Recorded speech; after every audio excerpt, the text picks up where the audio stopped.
Across this country and around the world this evening, people are asking themselves the same question about where we've got to in our fight against COVID, and that is, does the progress towards a vaccine that's been announced today mean that we are at the beginning of the end of our troubles? So let me set out our assessment. The Pfizer BioNTech vaccine has been tested on over 40,000 volunteers, and interim results suggest it is proving 90% effective at protecting people against the virus. But we haven't yet seen the full safety data, and these findings also need to be peer reviewed. So we've cleared one significant hurdle, but there are several more to go before we know the vaccine can be used. What I can say is that if and when this vaccine is approved, we in this country will be ready to start using it. Earlier this year, the UK government ordered 40 million doses of the Pfizer vaccine, enough for about a third of the population, since you need 2 doses each.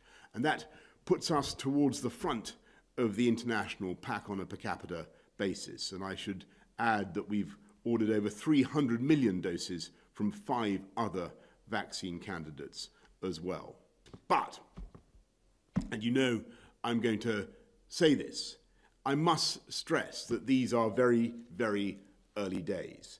We've talked for a long time, or I have, about the distant bugle of the scientific cavalry coming over the brow of the hill. I can tell you that tonight that toot of that bugle is louder, but it's still some way off. We absolutely cannot rely on this news as a solution, and the biggest mistake we could make now would be to slacken our resolve at a critical moment, because on Friday, Sage reported that the R is above 1 in England, though that doesn't take account of the current national restrictions. Alas, the death figures are rising, running at an average of 300 a day, sadly double where they were 24 days ago. The number of COVID patients in hospital has risen to, from just over 10,000 2 weeks ago to nearly